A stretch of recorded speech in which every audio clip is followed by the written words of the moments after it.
adoração, digno da nossa canção, digno do nosso amor, digno de honra e de louvor. Santo, Rei da glória, Santo, Senhor de vitória, Santo, soberano da história, Santo, Santo, Santo,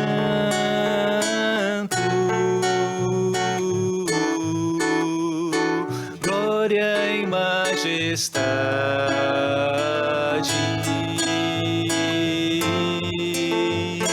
força e formosura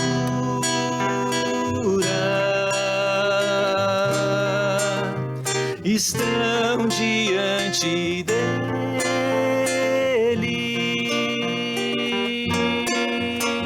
no seu santuário.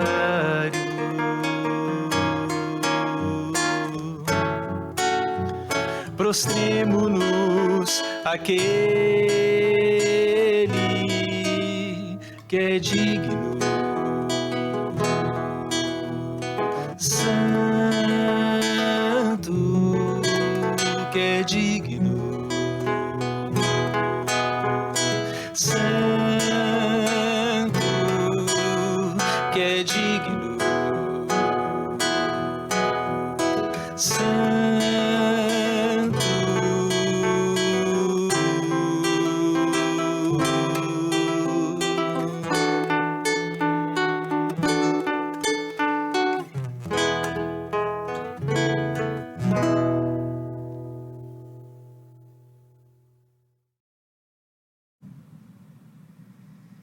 Muito bem, queridos. Nós vamos continuar então. A nossa proposta é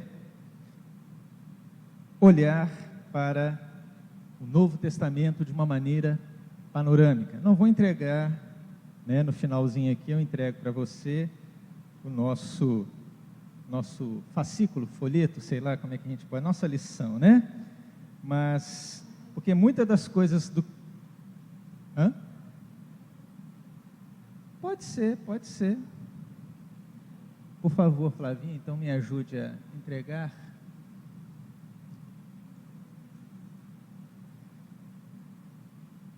Muita coisa do que eu vou falar não está aqui, né? Aqui é apenas um resumo do resumo, porque mais coisas, surgem. E o que nós queremos, então, abordar? Nossa intenção até novembro, se Deus assim permitir, a gente olhe para cada livro do Novo Testamento, ok? E aí vimos semana passada o Evangelho de Mateus, panoramicamente, como falamos, a gente está sobrevoando e diante desse sobrevoo, se a gente, num helicóptero, sobrevoando alguma cidade, alguns pontos se destacam, mas se nós estivéssemos andando, outras coisas nos viriam aos olhos, a compreensão, aos sentidos. Mesma coisa aqui, irmãos. A gente quer sobrevoar sobre esses livros e lógico, quero estimular você a poder estar lendo. O desafio sempre é, nessa semana, lermos o livro que vimos aqui panoramicamente, ok? Então vamos falar um pouquinho desse Evangelho de Marcos, mas antes vamos orar mais uma vez, pedindo a graça e a direção de Deus. Senhor, estamos diante da Tua palavra, tão maravilhosa, tão graciosa, e diante dela nos encontramos para sermos edificados. Por isso, fala-nos, ensina-nos, que Teu Santo Espírito seja o ensinador maior entre nós. É a oração que eu faço na mediação e para a glória do Senhor Jesus. Amém e amém. Muito bem, queridos. Evangelho de Marcos. Provavelmente foi escrito aí entre os anos 55 e 65. Isto antes da destruição do Templo de Jerusalém, né? Semana passada, o Evangelho de Marcos traz um detalhe sobre esse momento, né, onde as pessoas falam, mas como é que pode, 3 dias vai reconstruir o templo, e, enfim. Mas também aqui, os evangelhos têm essa referência. Então, o que nos traz a compreensão de que foi antes? Diante de algumas considerações dos evangelhos, a gente sabe se foi escrito antes ou depois. O evangelho de João foi escrito depois, né, da destruição do templo de Jerusalém, mas foi por volta dessa, né, antes dos anos 70. Alguns acham 55, outros acham, né, entre 55 e 60 anos. Quem foi Marcos? Vamos, antes de começar a ver, olhar para perceber quem que é Marcos. Marcos é conhecido também como João Marcos. Aí eu vou pedir a sua ajuda para que a gente possa olhar Colossenses, né, capítulo 4, versículo 10.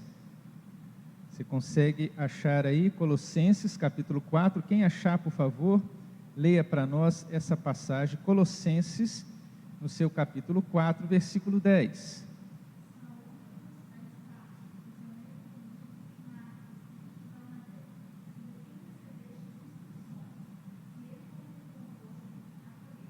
Vejam, quem que é ele? Primo de Barnabé. Interessante que depois há uma discussão danada, né? Porque mais para frente, né, a gente percebe que João Marcos, no meio da primeira viagem missionária, né, arruma uma desculpa. Depois, na segunda viagem, Barnabé quer levar, mas Paulo diz, não, ele deixou a gente, né? É seu primo, mas ele furou com a gente, não vai. Aí tem aquela rachadinha, né? Paulo segue o seu ministério, Barnabé segue o outro. Marcos, quem que é? Conhecido como João Marcos, né? Ele é filho de Maria, e quando a gente olha para Atos capítulo, no seu primeiro capítulo, o versículo 13, o que a gente percebe aí? Atos capítulo 1, versículo 13.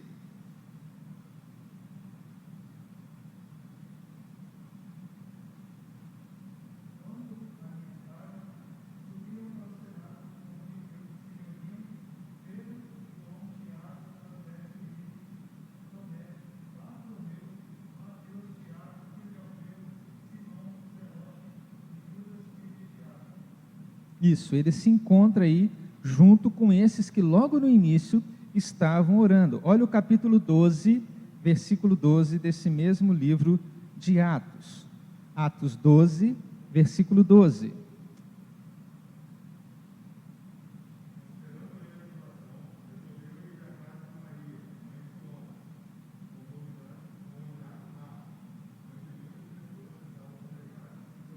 Isso aqui já é um outro momento onde Pedro está preso e o pessoal estava orando, e aí estão na casa da mamãe, vamos assim dizer, de João, conhecido como Marcos também, né? Interessante, apelido tendo o mesmo nome, né? Então, Marcos é esse que é primo de Barnabé, que a sua mãe é Maria. Então, é alguém que está dentro desse contexto, vamos assim, nasceu num lar cristão, né? Não tem assim, né? Se a gente olha para a história de algumas pessoas, a gente percebe essa realidade. Então, quem foi ele mais? Quando a gente olha, a gente percebe que ele também foi colaborador na obra missionária de Paulo. Neste capítulo 12 de Atos, o que diz o versículo 25?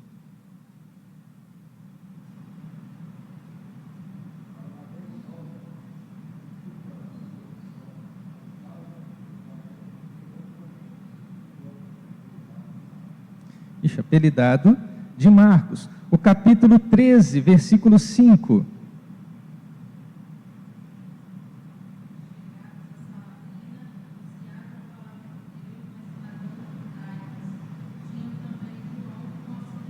Olha ainda o versículo 13.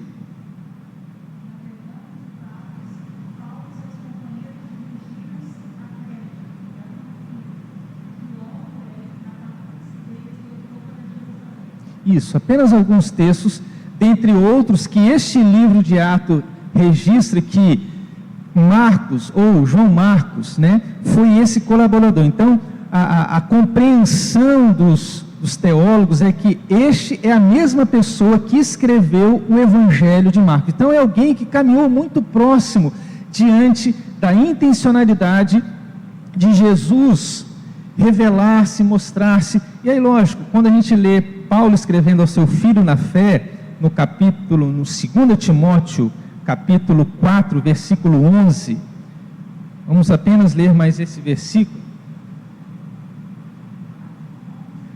2 Timóteo, capítulo 4, versículo 11.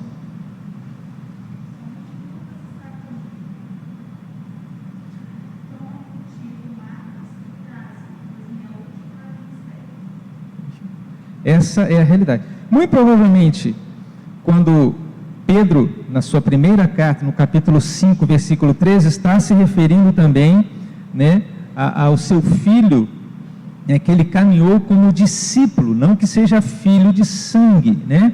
Provavelmente ele foi discípulo de Pedro, quer dizer, estava junto nessa perspectiva. Então, a primeira carta de Pedro, capítulo 5, versículo 13, menciona, e alguns creem que este aqui referido se trata também do mesmo evangelista. Então, percebam, é alguém que tem muito a acrescentar e a escrever. Como disse, ele é considerado o primeiro evangelho. Por muito tempo, né, alguns teólogos consideravam esse evangelho, por ser o menor, não tão importante. Mas depois, percebe-se que quem escreve mais, né, não tem aquele ditado, né, quem conta um conto aumenta um ponto, né? Então é sempre assim, você ouve uma notícia, e quando você vai passar, você usa muito mais palavras do que você ouviu. Então, tendo essa lógica, chegou-se à conclusão, e diante de alguns outros estudos, quer dizer, Marcos escreveu isso aqui, era suficiente. Porém, Mateus, que nós já vimos, e vamos ver na próxima semana, Lucas, escrevem mais. Quer dizer, eles querem trazer alguns detalhes a mais, não é assim na nossa vida? Não adianta só aquela consideração, a gente quer emitir também a nossa consideração, a nossa opinião. Então é nesse sentido que agora o Evangelho de Marcos passa a ter um valor, uma consideração bem maior do que os outros. Então, João Marcos é esse que é um dos 12, acompanhou Paulo e por aí vai. Nós temos essa particularidade de alguém que, após se encontrar com o Senhor Jesus, passou a viver, a se envolver na obra e resolve escrever, então, este evangelho, essa boa notícia, ok? Vamos, antes de destacar algumas coisas, mencionar aí como é que a gente poderia dividir esse evangelho, né? Dividir no sentido assim, dos temas que esse evangelista se propõe. Então, no início, logo do versículo 1 do primeiro capítulo ao versículo 15, nós vemos ele apresentando, mostrando o prólogo, né, vamos assim dizer, a palavra introdutória. E logo no primeiro versículo, ele já deixa essa intencionalidade. Princípio do Evangelho de Jesus Cristo, Filho de Deus. Então, o que ele quer mostrar? Que este Filho de Deus, ele é o Messias e o Filho do homem. O Messias, aquilo que o povo judeu tanto aguardava. Então, todas as considerações desse Filho de Deus, dessa revelação que encontrou a sua plenitude máxima, agora se encontra na pessoa de Jesus Cristo. E diz, ele é o Filho de Deus, aquele projeto que o Senhor lá no Éden procurou desenvolver, agora pode ser restabelecido na pessoa de Jesus Cristo. E isto os profetas, quando lemos o Antigo Testamento, os profetas, a história, sempre tinham a esperança e a expectativa deste que viria. Tanto é, quando nós lemos a carta aos Hebreus, né, há um momento em que o autor diz, todos estes morreram sem obterem a concretização da fé. Isto é, olhava e não, vai vir o Messias, vamos aguardar. Mas a partir daquele momento, essa fé encontra um objeto, que é a pessoa de Jesus. Então, por isso, o autor aos Hebreus diz: então vamos continuar firmes, não vamos esmorecer, vamos continuar orando firmemente a este que é o autor e consumador da nossa fé. Então, traz isso, fala um pouco deste que prepara o caminho do Senhor, né? No primeiro capítulo, você vai acompanhando a sua Bíblia aí, do versículo 1 ao versículo 8, ele vai falar desse ministério do início de João Batista, e do versículo 9 ao versículo 15, o ministério de Jesus. Agora, percebam como que Marcos não está muito preocupado, como Lucas ou Mateus, de trazer como que Jesus nasceu, como é que foi. A intencionalidade dele é outra, não é falar, olha, nasceu como a gente lê em Lucas, como a gente lê em Mateus. Ele não tem essa preocupação. A preocupação dele é justamente essa: olha, Jesus é essa revelação, é esse Messias, é esse o Filho do Homem que a gente leu no Antigo Testamento e que se consumou. E aí, o interessante é, Marcos é esse evangelho muito dinâmico, parece que você não consegue respirar, né? E em poucas palavras, você vê aqui, o batismo de Jesus, que aqui no evangelho de Marcos são 3 versículos, quando você olha, né, para para Mateus, você vê que tem um pouco mais de escrito. Aí vem a tentação de Jesus, 2 versículos. Quando você compara com o evangelho de Mateus, você vê que tem muito mais. Capítulo 4 de Mateus, versículo 1, vai quase 10 versículos, quer trazer um pouquinho mais de detalhes, né? Mas ele aqui, ele não tem tanto a preocupação de ficar esmiuçando, porque ele tem um outro objetivo, e é nesse objetivo que, quando lemos esse evangelho, devemos ter em mente. O que ele quer provar? Ele já diz: esse Jesus Cristo, ele é Filho de Deus. Então, apesar de a gente tirar lições preciosas quando lemos a tentação de Jesus lá em Mateus, mas não é essa a intencionalidade dele aqui, tá? Por isso, nós temos 4 evangelhos, poderíamos ter até mais, mas esses são suficientes para mostrar a pessoa de Cristo, e cada um de acordo com a vivência relacional desse discípulo, desse escritor, com Jesus ou não. Houve essa intencionalidade, lógico, se relacionou, mas qual que é a minha realidade? O que o meu povo precisa ouvir? Ou qual que é a situação que eu preciso pontuar para que este evangelho, para que essa fé permaneça firme? Então, irmãos, pensando nisso, nós devemos olhar para a Bíblia e entender quais são, diante das indagações, das questões do nosso tempo, o que, diante da nossa caminhada, lembra que eu falei? Quem foi esse João Marcos? Foi aquele que a sua casa recebeu, sua mãe acolheu Jesus, o pessoal estava orando, é alguém que vivenciou isso, e aí para o seu tempo, ele escreve algo relevante. A mesma coisa para nós, irmãos. Conhecemos a palavra, caminhamos aqui, o desafio é, o que Deus está me chamando? Talvez não seja para escrever, mas para vivenciar e demonstrar quem é Jesus Cristo, porque os evangelhos, a intencionalidade de cada um deles, a veia central é Jesus Cristo, pronto. Deve ser assim também na nossa vida, Jesus Cristo.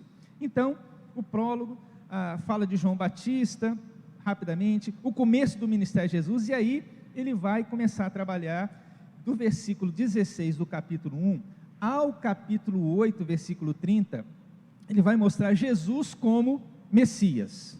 É aquele que a gente esperava. Então, todos os textos basicamente vão mostrar essa realidade. E aí, lógico, 3 coisas dentro desse Jesus que é o Messias, Marcos vai pontuar, vai falar das atividades e dos ensinos de Jesus, versículo 16, do capítulo 1 ao capítulo 3, versículo 12. Depois, capítulo 3, versículo 13 ao capítulo 6, versículo 6, ele vai falar da proclamação do reino de Deus. E capítulo 6, versículo 7 ao 8, 30, ele vai falar de Jesus se revela como o Messias. Então, Jesus é o Messias. Então vejam, aqui estão algumas atividades, alguns ensinos. Jesus é o Messias, olha só, como Messias ele vem proclamar o reino de Deus. E Jesus então se diz: eu sou este Messias. Então, Marcos quer pontuar essas coisas. Quando assim o fazemos a leitura, devemos ter em mente essa realidade. Quem é esse Messias? É esse que Marcos diz: olha, ele fez isso, ensinou aquilo outro, proclamou o evangelho do reino e disse: sou eu. Então, vamos dizer assim, esses 8 primeiros capítulos tratam dessa realidade. Jesus, ele é o Messias, aquilo que tanto procurávamos, né? Vai vir o Messias e instaurará o reino de Deus. Tá, mas que reino é este? É um reino político? É um reino social? Não, né? Não é nada disso, é um outro reino que não dá para compreender. E quando a gente chegar em João, a gente vai ver que Nicodemos não entendia isso, né? Mas como é que pode ser? Então, nós temos essa perspectiva. A partir do capítulo 8, do versículo 31 até o final, Marcos vai mostrar Jesus não como o Messias, mas agora como o Filho do Homem. E 3 coisas ele destaca de Jesus como Filho do Homem. E Jesus aqui começa a anunciar a sua morte. Depois eu quero, sobrevoar um pouco mais baixo, falando dessas declarações de Jesus anunciando a sua morte. Depois, isso do capítulo 8, versículo 31 ao 11, versículo 11. As atividades de Jesus em Jerusalém. Já nas últimas semanas, nos últimos momentos, Marcos registra como é que foi, ele investe mais tempo para mostrar como foi esse momento da atividade deste que é o Filho do Homem, que veio para se entregar por mim e por você, ali vivenciando naquela cidade de Jerusalém. E propriamente então, a paixão, a morte e a ressurreição do nosso Senhor, capítulo 14, versículo 1, até o final, né? Dentro desse final aqui há um comissionamento também para nós. Então, basicamente, vamos assim dizer, este é o esboço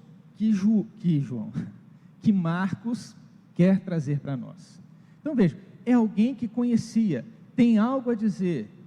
Então, pensando praticamente, quantos de nós aqui, vamos dizer assim, nascemos na igreja ou não? Mas eu não nasci na igreja, minha família não era. Mas independente disso, somos chamados aqui. Temos algo a compartilhar, nós temos uma boa nova a partilhar, a partir da nossa realidade e do nosso relacionamento com Deus. Esse é o desafio para mim e para você. Então, o propósito, depois desse esboço, o propósito, vamos assim dizer, deste evangelho de Marcos é bem diferente, como já disse, de Mateus, de Lucas e até também de João. O que realmente importa para o evangelista é trazer e firmar todas essas, dentro desses 16 capítulos, daquilo que ele pontuou no primeiro versículo. Ele é o Filho de Deus. Então, em cima disso que ele trabalha toda a sua argumentação, toda a sua ponderação. Ele é o Filho de Deus, né? E diante disso, então, somos chamados a ponderar. Filho de Deus. Sei que nos faltará tempo para talvez trabalhar aqui aspectos do que é ser filho de Deus, algumas expressões, irmãos, infelizmente, como a nossa intenção é só panoramicamente, eu espero que você se sinta despertado, a não somente ler, mas hoje em dia, pela internet, dá para pesquisar, tem muita gente legal, né? Tem sites confiáveis que trazem considerações, então dá para você, o que quer dizer isso, né? Tem dicionários bíblicos, enfim, então eu estou aqui como que passando aquele picolé na frente de você, se você gosta de picolé, se você gosta de chocolate, ou aquele pudim, né? Passa assim só para você sentir, ficar com vontade de comer, mas eu estou tirando, né? É essa ideia aqui, deixar com você com aquele vontade, né? A gente às vezes em casa está vendo alguma coisa, né? Aí vê lá alguém preparando a comida, aí a Regina fala assim, eu quero preparar isso aqui, quanto tempo eu não como, né? E aí faz a gente saboreia. Então, a minha intencionalidade na escola dominical, ao ver livro por livro, é que você se sinta com muita vontade de se aprofundar naquilo que o Senhor tem despertado. Porque quando eu falo aqui, irmãos, cada um está levando em consideração alguma palavra minha, alguma ideia, alguma expressão. Então, olhe para isso e veja, Deus está me pedindo para eu olhar mais para isso, para eu considerar mais isso. Então, é assim que a gente estuda, né? Essa é a realidade. Qual que é o propósito? O propósito de mostrar que Jesus é esse Filho de Deus. E é nele que tudo começa, é o princípio da boa nova. Interessante, irmão, eu estou me atendo aqui, porque quando ele fala princípio do Evangelho, é o início de coisas boas. Evangelho é boa notícia, são coisas boas. Então, o que Marco está dizendo? Olha, Jesus Cristo é o início de uma nova vida fantástica, e é isso que ele quer trabalhar aqui. Então, a gente poderia pensar, poxa, mas como é que eu posso ter essa vida nova e fantástica? Leia o Evangelho de Marcos, veja algumas considerações que Deus vai colocar para você. Então, é o início dessa boa nova se encontra numa pessoa, não se encontra em termos um governo Y, X, não se encontra em termos a vacina para todo mundo, aí todo mundo vai ficar feliz, mesmo porque, irmãos, há muito tempo, quem tomava vacina contra a gripe, lembra? Às vezes ficava gripado. Por que a gente está se iludindo achando que tomando a vacina agora do Covid não vai gente morrer e não vai gente passar mal? Gente, vamos lembrar um pouquinho da história. Mesmo tendo todo cuidado, ainda tinha gente que morria, sofria. Por que vai ser diferente agora? Numa vacina que foi feita assim, sem todos os passos que seriam necessários.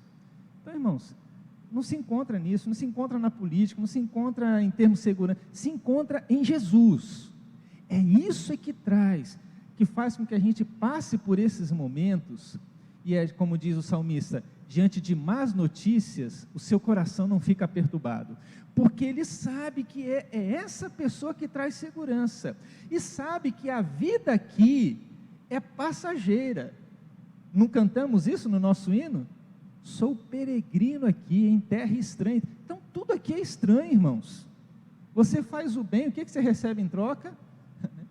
Quando você recebe um falar mal, está bem, mas se for seguir igual os irmãos lá em Atos dos Apóstolos, que a gente vai chegar lá, né? O que vai acontecer? Ameaça, chibatada, e não dá mais, só ameaça, chibata, então vão matar. E o primeiro a ser morto, que a gente chama de mártir, o nome dele é Estevão, um diácono. O diácono abençoado, né? Valor. Então, irmãos, princípio, e é em cima disso, então, que João vai considerar toda a sua fala. Então, em cima disso, ele repete em mais alguns momentos. Olha o versículo 11, me ajudem aí. Quando ele quer falar sobre esse novo momento, esse princípio, aqui no capítulo 1, versículo 11, ele fala mais uma vez, o que ele diz?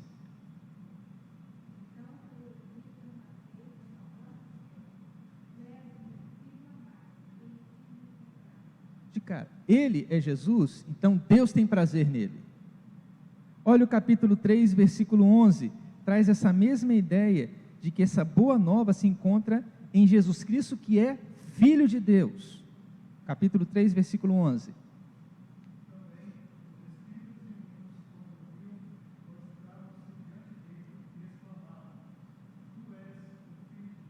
Capítulo 5, versículo 7.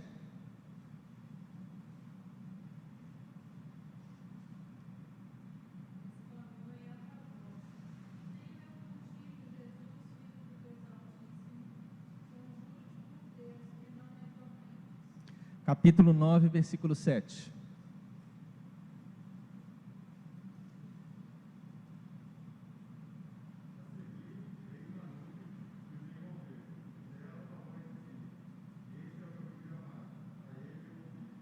Capítulo 14, versículo 61.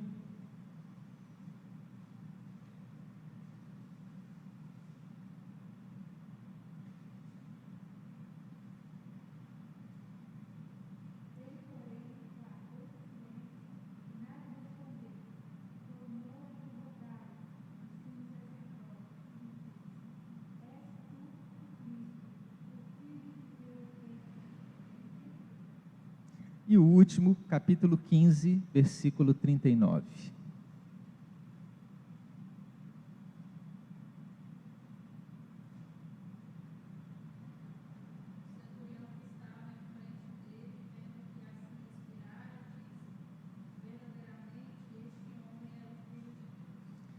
Verdadeiramente, filho de Deus. Perceba então, Marcos, ele diz no primeiro versículo, olha, vida nova se encontra nessa pessoa, e essa pessoa, ela é filho de Deus. E ao longo do seu livro, ele vai trazendo como que lembrando, né? O pessoal da música sempre, a gente fala que tem sempre uma notinha básica, né? Que é sempre se torna referência que você volta a ela, né? Né, volta, né? Não é um sambinha de uma nota só, como já cantava, né? Mas tem sempre aquela linha melódica onde você tem uma nota, ou às vezes é acorde, que você volta e lembra o tema da música. Aqui, Marcos está lembrando, olha, o tema do meu livro, a intencionalidade é assim, eu quero que vocês vivenciem essa nova vida. E essa nova vida está numa pessoa que é Jesus Cristo. Agora, quem que é Jesus Cristo? Filho de Deus. Incrível. E é isso então que se torna boa nova. Para mim, é essa boa nova que temos que levar. É essa boa nova que o mundo precisa ouvir. Muito bem. Vamos ainda olhar algumas características deste evangelho, né? Dessa realidade. Ele passa sim por alguns lugares, como tantos outros, vai percorrendo, né, Cafarnaum e por aí vai, as cidades daquela época, e vai então mostrando como que esse Jesus se torna esse grande Senhor, esse grande mestre, né, diante daqueles que se encontravam ali. O evangelista então anuncia Jesus e o seu reino, Olha o capítulo 1, versículo 14 e o versículo 15. O que diz aqui?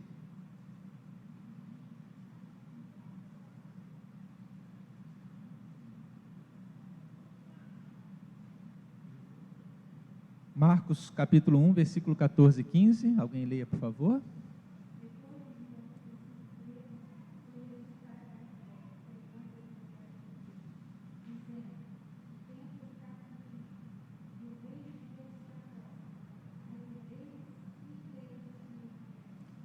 Então, no início, qual que é né, vamos assim dizer, Marcos, ele quer dizer, para que a gente vivencie essa nova vida, não somente creia, mas se arrependa e veja que esse domínio desse rei, desse Senhor, chegou. Então, se arrependam das práticas, do estilo de vida, daquilo que vocês acham que é tão importante aqui, voltem-se para Deus. Por isso, então, ele diz, está próximo, arrependam e creiam nessa boa nova que se encontra nesta pessoa que é filho de Deus. Arrependam-se e creiam nessa realidade. E então, Jesus, esse que é o Nazareno, passa então a vivenciar e a viver entre nós, e Marcos é bem específico dentro dessa realidade, trazer para os seus primeiros ouvintes o que ele pensava. Mas há aqui então uma realidade que eu quero lembrar antes de falar de um dos 3 discursos de Jesus. Marcos, ele não tem tanta intenção em descrever os discursos, as falas de Jesus, tá? Como foi Mateus. Você lê Mateus, você vê os discursos de Jesus, as bem-aventuranças, você vê as parábolas, contando, né, para que a pessoa pense. Marcos, a intenção dele é diferente, eu quero mostrar o que Jesus fez, os seus atos. Isso aconteceu, isso é fato, não é boato, aconteceu. Então, essa é uma intencionalidade e uma característica diferente de Mateus que vimos, e com certeza de Lucas, que vamos ver na próxima semana. Então, nesse sentido, ele está dizendo, olha, Jesus fez isso. Quando lemos, devemos, no nosso coração, crer que essas coisas que foram narradas, de fato aconteceram, irmãos. E de uma certa maneira, se ele está escrevendo para um povo que está bem próximo desses atos de Jesus, nós que estamos tão distantes, devemos crer que não é a distância que fará ou impedirá que Jesus haja também na nossa vida. Assim como o Senhor agiu aqui, e Marcos quer mostrar, ó, nós estamos próximos, agiu lá, mas pode agir na sua vida. Então se arrependam, volte-se, creiam que isso também pode acontecer na vida de vocês. Aí lógico, irmãos, alguns vão, mas será que Jesus cura? E tem aquela discussão toda, os dons, né, uma discussão que, entre aspas, irmãos, não levam a nada. Porque Jesus sempre nos surpreenderá. Jesus sempre nos surpreenderá. Sempre surpreendeu os discípulos. Quando Jesus subiu ao monte para orar, falou, os discípulos, atravessem o mar. Era no final da tarde, os discípulos deixaram um barquinho para que Jesus fosse remando e se encontrando. Só que, né, a gente sabe que aconteceu uma tempestade, Jesus não quer ir de barquinho, resolve ir andando sobre as águas. Não surpreendeu os discípulos? Alguns até falaram, a morte chegou, o fantasma, né? O anjo da morte chegou, né? Vem nos buscar, aí Jesus, não, sou eu, aí o Pedro, se é o Senhor mesmo, então deixa eu ir, aí vai, e começa, não, vamos voltar para o barco, aquela coisa toda. Veja, irmão, Jesus sempre surpreende. Se surpreender os discípulos, vai nos surpreender também, irmãos. Qual a nossa expectativa nessa manhã? Deus vai surpreender. Qual será a nossa expectativa quando cultuarmos a Deus, virmos aqui? Até um canto que a gente cantava, né?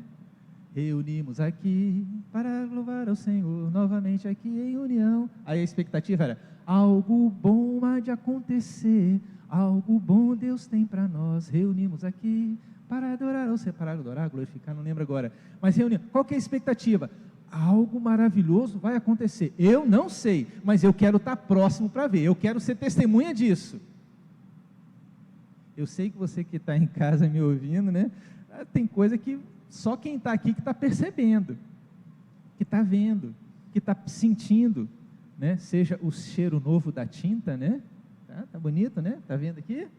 Né? Você não está sentindo cheiro nada, que bom para você, eu também já não sinto, né, meu olfato já foi há muito tempo embora, né, eu sei que alguns irmãos estão penando com o cheiro, mas se bem que não está muito, eu acho que não está muito forte não, está um pouquinho, né, então as janelas estão abertas, você não está vendo nada aberto, o ar-condicionado está ligado para ver se ameniza aqui a situação, então tem coisa que é muito bom você estar pessoalmente vivenciando aquele momento do que você ouvir falar, mas pode sim também acontecer, essa expectativa de Marcos quando escreve o Evangelho, eu estou escrevendo, porque tem coisa boa, mas é na pessoa de Jesus que é Filho de Deus, então se arrependam, mude, e creia que vai acontecer coisas, você não vai acontecer igual, mas coisas boas vão acontecer, e coisas boas acontecem em meio muitas vezes à dor, ao choro, ao luto, ao pranto, aí que a gente percebe que a graça de Deus é melhor do que a vida, e alguns textos passam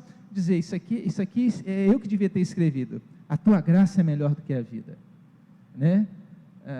E a gente passa a ter essa compreensão. Então, Marcos, ele não está muito preocupado em registrar a fala de Jesus, mas a intencionalidade dele é dizer, ele fez isso aqui foi um ato, milagroso ou não, está aqui, apesar de ter alguns discursos, com certeza sim. E aí lógico, há uma coisa que eu queria destacar aqui, que se encontra no capítulo 8, há 3 momentos, e os evangelhos no modo geral, pontuam essa mesma realidade, eu quero caminhar esse meu sobrevoo desse evangelho, considerando aqui, dando aquele um pouquinho mais, voando um pouquinho mais baixo, né? 3 predições, né? Capítulo 8, versículo 31, a essa divisão. Se antes, até aqui no versículo 30, Marcos está falando que ele é o Messias, agora está dizendo que ele é filho do homem, como filho do homem vai se entregar.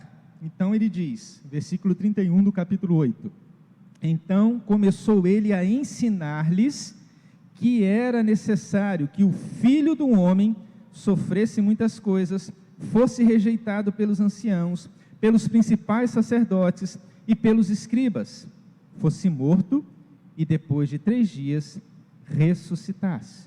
É nesse momento, então, Marcos diz assim, olha, Jesus, ele é o Messias prometido, mas há um objetivo dele ser o Messias.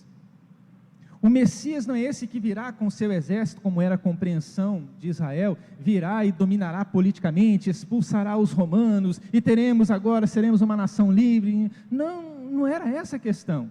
Por isso, Marcos diz, olha, ele é o Messias, ele é o Filho de Deus, tem coisa nova, mas não é para que a gente pegue em armas, não é esse sentido. Então, deixe-me mostrar o sentido verdadeiro. E aí você, na sua Bíblia, com certeza está levando também para os outros evangelhos sinóticos, tá certo? Você vai ver aí, ou em cima ou embaixo, as outras referências que dizem desse primeiro anúncio da morte de Jesus. Mateus 16, Lucas 9, trazem também essa mesma consideração. Então, ele começa a ensinar-lhes. Então, isso é, apesar de ter 3 momentos que foram registrados nos evangelhos sinóticos, com certeza em cada momento o Senhor dizia essas palavras, olha, o Filho do Homem vai sofrer, vai ser rejeitado, ancião, sacerdotes, pelos escribas, não vai ser rejeitado, vai ser morto, mas depois de 3 dias ressuscitará. Ele estava querendo. Agora, o que esse ensino tem a ver para nós? Antes de falar, vamos ver os outros. Quando você vira a sua página, ou na mesma página, né? No meu tem que virar aqui. Capítulo 9, versículo 30. Olha o que diz. E tendo partido dali, passava pela Galileia, e não queria que ninguém o soubesse, porque ensinava os seus discípulos, e lhes dizia, o Filho do Homem será entregue nas mãos dos homens, e o matarão, mas depois de 3 dias, mas 3 dias depois da sua morte, ressuscitará. Olha o capítulo 10, versículo 32, 10, 32. Estavam de caminho, subindo para Jerusalém, e Jesus ia diante dos seus discípulos. Estes se admiravam e o seguiam, tomados de apreensões. E Jesus, tomando a levar à parte os 12, passou a revelar-lhes as coisas que lhe deviam sobrevir, dizendo, eis que subiremos para Jerusalém, e o Filho do Homem será entregue aos principais sacerdotes, escribas, condená-lo-ão à morte, e o entregarão aos gentios, hão de escarnecê-los, cuspir nele, açoitá-lo e matá-lo, mas depois de 3 dias ressuscitará. Esse era o Messias que eles esperavam?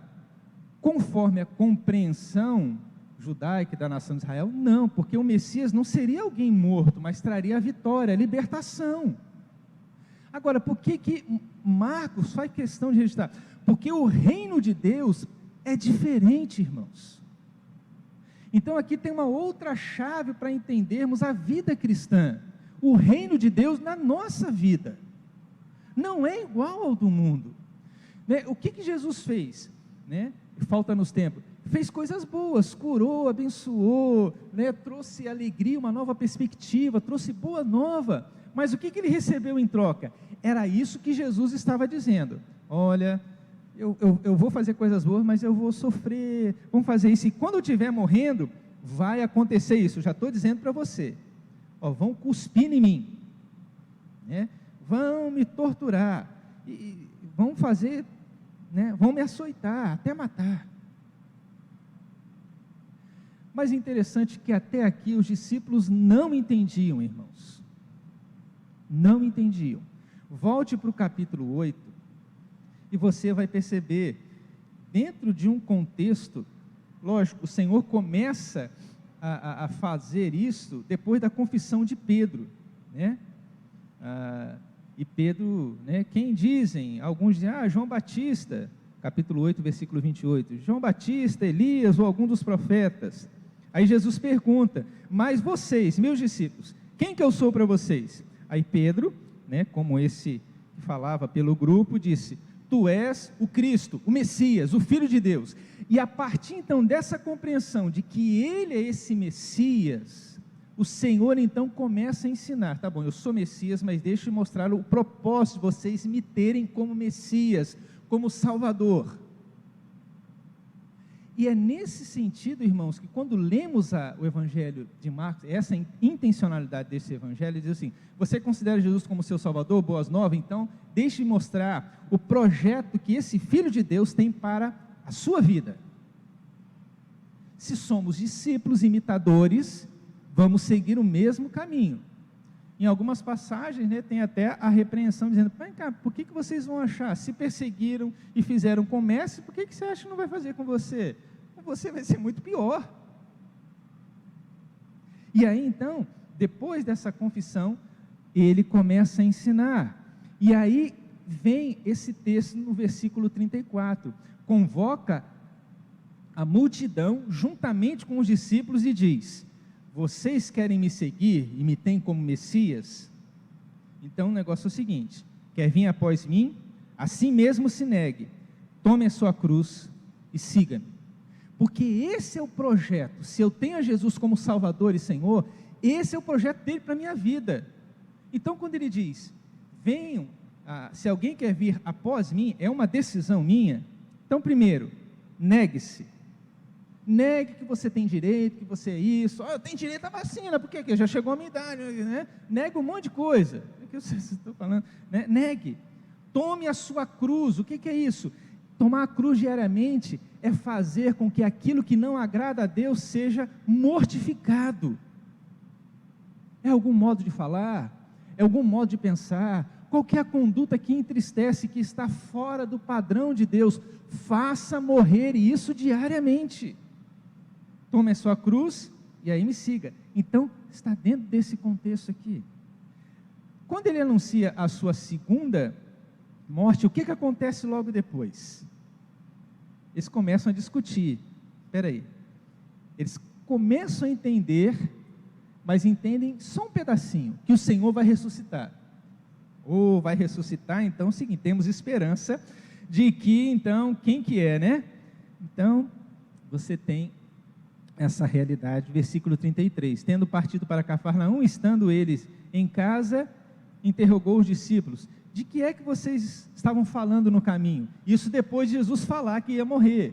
Então estão caminhando, Jesus percebe que eles estão conversando, e aquela prosa Jesus percebe que é diferente. Chegam na casa, e aí, o que vocês estavam conversando lá? Conta para mim aí. E aí os discípulos, né, eles ficavam em silêncio, porque pelo caminho, diz o versículo 34, haviam discutido entre si sobre quem era o maior. Bom, quem é o maior, quando ele ressuscitar, opa, o reino de Deus vai ser estabelecido. Essa é a ideia. Bom, e ele, assentando-se, chamou os discípulos e disse, se alguém quer ser o primeiro, será o último e servo de todos. Oh, que água fria, né? Porque a compreensão do mundo, quem tem um reino é para ser servido, que diz aí algumas nações, né? Que você não pode se envolver, tem que manter, que é isso? Fazendo isso, não pode, o nosso governante, o nosso rei, não pode passar por isso, vivenciar essa realidade. Mas os discípulos aqui, então, têm essa. E Jesus vem e diz, olha, quem quer ser alguém, é servo. Aí ele traz uma criança, coloca no meio, toma nos braços e diz, qualquer que receber uma criança tal como esta, em meu nome, a mim me recebe. E qualquer que a mim me recebe, não recebe a mim, mas ao que me enviou. E aí ele vai discorrendo outras coisas. Então, eu vou morrer, então seja meu discípulo e cumpra a sua parte de me seguir como discípulo. Eu vou morrer, mas então quem é que vai, de repente, ter uma posição de destaque quando ele ressuscitar? Ninguém tem posição de destaque, a não ser aquela da nossa disposição em agir e ser como servo. E aqui ele diz, você é servo em todo e qualquer lugar. Por isso que Paulo lá, quando a gente estudou Efésios, diz, olha, em Colossenses ele ressalta isso, você que está trabalhando, não trabalhe só quando o patrão está vendo, faça isso como para o Senhor, porque é para o Senhor que você faz, e é dele que você receberá a recompensa. Vejam a proposta do reino, do evangelho, de quem entendeu esse princípio do evangelho do reino, que é Jesus Cristo, Filho de Deus. Mas o último, eu quero concluir aqui, capítulo 10, ele anuncia e fala, o negócio vai ficar feio, e nós estamos indo para Jerusalém, e interessante é como Marcos coloca, né? Estando de caminho, subiu para Jerusalém. Jesus ia diante de seus discípulos. Isso me faz lembrar de um personagem do Antigo Testamento chamado de o pai da fé. Como é que é o nome desse sujeito? Abraão.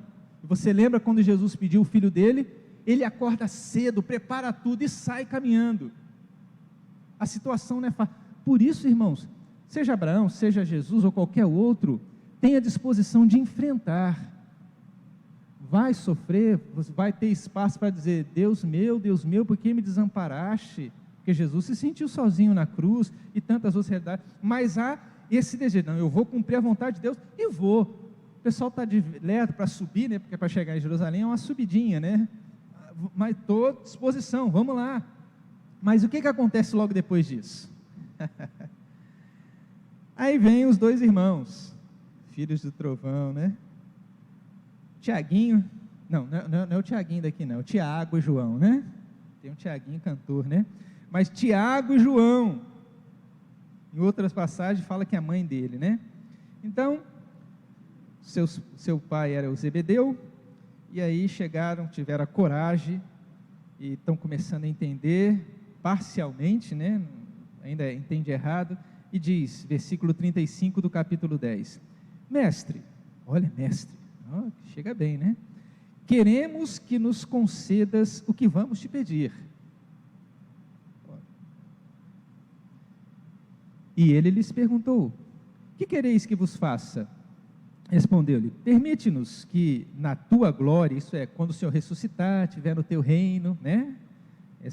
Na tua glória, nos assentemos um à tua direita e o outro à tua esquerda. Mas Jesus lhe disse, vocês não estão sabendo o que vocês estão pedindo. Vocês têm consciência do que vocês estão pedindo? E então Jesus continua, vocês podem beber o cálice que eu bebo, ou receber o batismo com que eu sou batizado? O que Jesus está dizendo? Quando fala cálice, é o tipo de morte, é o tipo de vida, vocês podem passar por isso? Aí eles dizem, podemos. Aí Jesus responde, beber o cálice que eu bebo e receber o batismo com que eu sou batizado. Quanto, porém, ao assentar-se à direita ou à esquerda, não me compete concedê-los, porque é para aqueles a quem está preparado. Ouvindo isto, os outros 10 ficaram indignados. Mas Jesus, chamando-os para junto de si, vem cá, cada um está querendo agora, dentro dessa fala, se espalhar, não, vem cá, todo mundo aqui, a galinha que recolhe os pintinhos, né, vamos assim dizer, e Jesus, chamando para junto de si, disse, sabeis que os que são considerados governadores dos povos, têm-no sobre seu domínio, e sobre eles os seus maiorais exercem autoridade, mas entre vós não é assim. Pelo contrário, quem quiser tornar-se grande entre vós, será este que vos sirva, e quem quiser ser o primeiro entre vós, será servo de todos. Pois o próprio Filho do Homem não veio para ser servido, mas para servir e dar a vida em resgate de muitos. Posso ouvir um glória a Deus, um amém aqui? Você não quer porque você não quer servir, né? Por isso que você não deu glória a Deus, né? Você vai falar, eu prefiro falar misericórdia. Mas é essa a proposta. Você entendeu que em Jesus tem boa vida, é o Filho de Deus, que bom, é o Messias, tá? Mas entendam, Ele veio para isso e quer que a gente tenha essa mesma vida. Então você quer ser alguém? É essa a perspectiva. Por isso, irmãos, isso se dá aqui, não somente num contexto, vamos assim dizer, de igreja. Não, vai mais. Isso é para a família. Para a família. Quero falar para os homens, os meus comparsas aí no casamento. É servir, irmão. Servir. Ah, a mulher está reclamando. Não, faça, Jesus fez. Ele é o meu exemplo. E me dá espaço, como ele o teve, dizer: Senhor, passa de mim esse cálice, por que eu estou sozinho? Então você também tem espaço para dizer: poxa, mulher, eu estou cansado hoje para lavar a louça, mas posso descansar um pouquinho e lavar depois? Há espaço para o diálogo. Estou falando de louça, mas tem N coisas, né? É a mesma coisa. Por que a mulher é submissa, né? Como Jesus foi submisso à vontade também de Deus, então eu vou ser submisso. Então essa é a proposta, irmãos. E a Bíblia está aqui para isso. Os evangelhos foram escritos com essa perspectiva, em especial o evangelho de Marcos, então, tem essa proposta para a nossa vida. E eu fiz esse sobrevoo para que a gente entenda a intencionalidade de Marcos. Olha, é o princípio das boas novas. Puxa, coisa boa em Deus, é só crer, é só o teu esforço daquilo que compete a mim, mudar de vida. Mas o negócio é assim, você entendeu isso? Agora, qual que é o projeto de Deus para a sua vida? Então o evangelho de Marcos tem essa intencionalidade. Então quando assim o lermos, tenhamos isso em mente. O que o Senhor quer? Que eu somente saiba que Ele tem boas novas e é maravilhoso na minha vida? Ou qual que é a proposta dEle para a minha vida, como igreja, como família, como pessoas? Esse é o desafio. Então, irmãos, quando você for ler esse evangelho, tenha isso em mente, ok? Atrás então está o desafio. E o desafio dessa semana é um pouco menos árduo, né? 3 capítulos por dia, vamos dizer aí, de 10 a 15 minutos, tranquilo, irmãos, né? 10 a 15 minutos, tranquilo, é um tempinho bom para você ler. Se quiser reler, se tiver uma leitura rápida, é muito mais ainda. Então fica aí o desafio, leia tendo essa perspectiva em sua mente, tá bom? Perguntas, dúvidas, contribuições? Presbítero Roberto. Perdão, só fala um pouquinho mais alto para eu poder ouvir.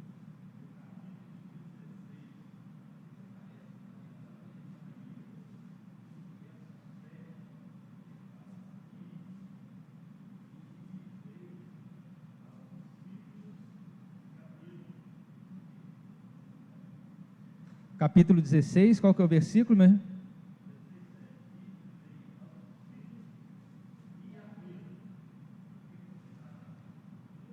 No primeiro, né? Passando o sábado, Maria Madalena. 7.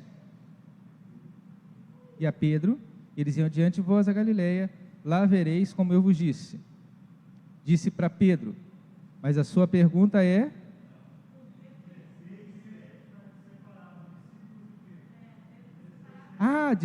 o Pedro dos discípulos, e disse-lhe aos seus discípulos e a Pedro. Boa pergunta. Provavelmente porque Pedro era um dos líderes, não que a igreja seria fundada sobre a pessoa de Jesus, tá? Porque quando Mateus diz naquela conversa lá, tu és Pedro e sobre essa pedra edificarei a minha igreja, o grego traz uma preciosidade muito grande, porque o grego, eu não vou saber falar a expressão grega para você, mas é mais ou menos assim, você tem que olhar para mim para perceber. Jesus disse, tu és Pedro, tu és essa pequena rocha, mas sobre esta pedra edificarei a minha igreja. O termo grego traz essa compreensão que está lá, olha, você é Pedro, você será um líder, mas não é sobre você que é essa pedra, mas sobre esta pedra. Tanto é que quando lemos o evangelho de Pedro, há essa compreensão, a pedra que os construtores rejeitaram, Pedro mesmo diz que é fundamento é Cristo. Agora, por que separa? Muito provavelmente, creio eu, no sentido de que Pedro é esse líder que conduzia junto com tantos outros discípulos, como aquele que sempre tomava a palavra e talvez nessa consideração. Mas eu posso pesquisar e ver direitinho e trazer uma resposta talvez mais satisfatória para o senhor e para todos, né, também, né? Oi? Perdão, tira para poder te ouvir. Todo mundo falou agora que eu não entendi.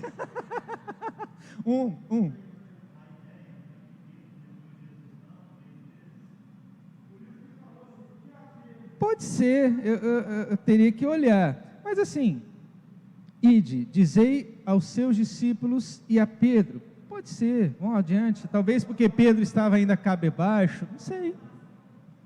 Confesso que eu não sei, desculpa.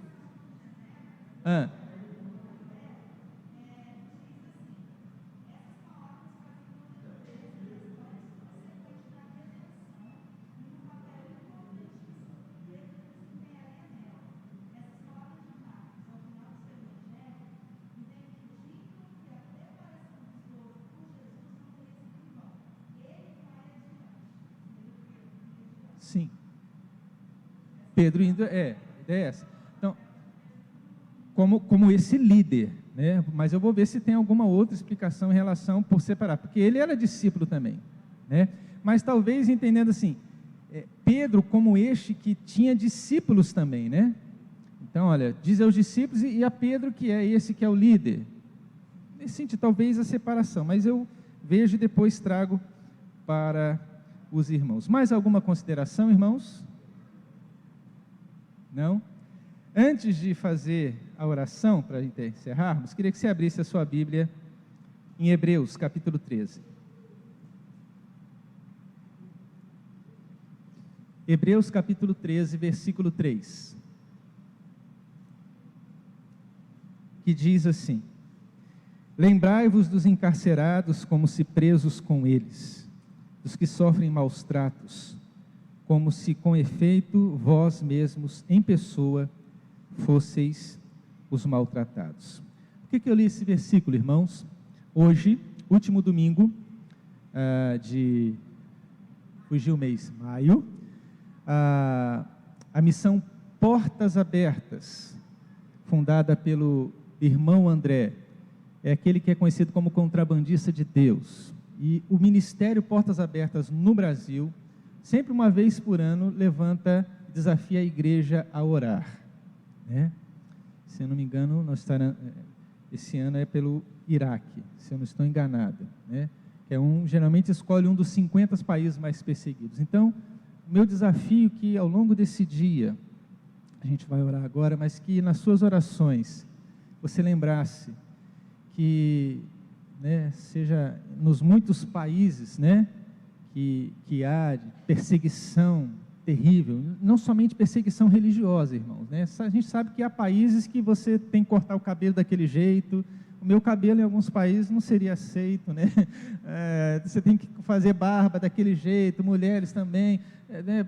Política, tudo é controlado, inclusive expressão religiosa. E diante disso, irmãos, de irmãos nossos na fé espalhados, que a gente nem conhece, provavelmente no céu vamos conhecer alguns desses que permaneceram firmes na fé, mas eu queria que estivéssemos orando e pedindo para que Deus sustentasse. Alguns desses, os bens são espoliados, são confiscados, passam fome. Nesses países você recebe ração, né? Uma porção para se alimentar, com certeza eles recebem menos, quando recebem, e tem que administrar aquilo tudo, várias coisas. Se quiser que tenha um conhecimento maior, entra lá, você que tem internet, site Portas Abertas, e você vai perceber como os nossos irmãos passam por terríveis realidades. Não tem essa liberdade que temos aqui, de livremente até transmitir, de estar com ar-condicionado e falando em alto e bom som, sem ninguém nos impedir, dentre as muitas restrições que há nesses países. Então, eu queria que você, ao longo desse dia, clamasse a Deus para que Deus sustentasse esses irmãos, fizessem com que eles ficassem firmes na fé. Amém, irmãos? Até a noite, se Deus quiser, vamos nos pôr em pé, encerrar esse momento orando ao nosso Deus. Deus bendito, eterno Pai, somos gratos por Tua tão graciosa e maravilhosa graça, e agradecidos somos pela liberdade que temos nessa manhã, de ler a Tua palavra, de refletir um pouco dela. Sim, Pai, nos torna homens e mulheres conforme o Teu querer e a Tua graça, que a Tua palavra gere isso em nós, que a pessoa de Jesus na nossa vida seja refletida às pessoas que estão ao nosso redor. Também, Pai, nesse instante oramos pelos esses irmãos perseguidos, que estão limitados em sua adoração, na convivência familiar muitas vezes, presos, Ó Pai, pedimos que o Senhor misericordiosamente haja na vida desse. O Senhor é o Deus das distâncias e pode consolar, pode libertar, pode trazer uma nova realidade. E cremos, ó Pai, porque sim a Tua palavra diz. Ó Pai, continue a guardar e amparar a vida destes que passam necessidade. E a nós também, Pai, diante de dias tão difíceis, sustenta-nos em nossa fé e continue a nos guardar, a nos preservar de uma maneira física, emocional e espiritual. Em Cristo e para a sua glória, assim oramos. Amém, amém. Deus abençoe, irmãos. Vamos em paz.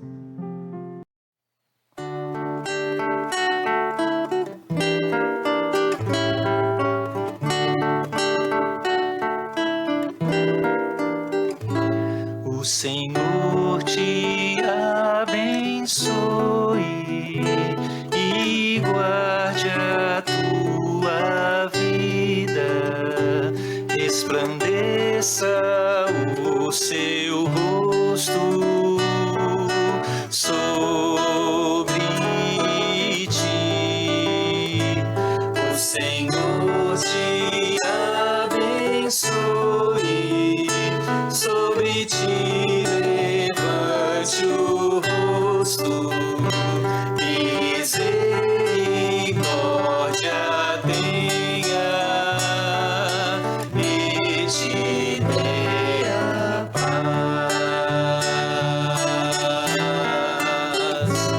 O Senhor te abençoe e guarde a tua vida, resplandeça o seu rosto sobre ti. O Senhor te abençoe, sobre ti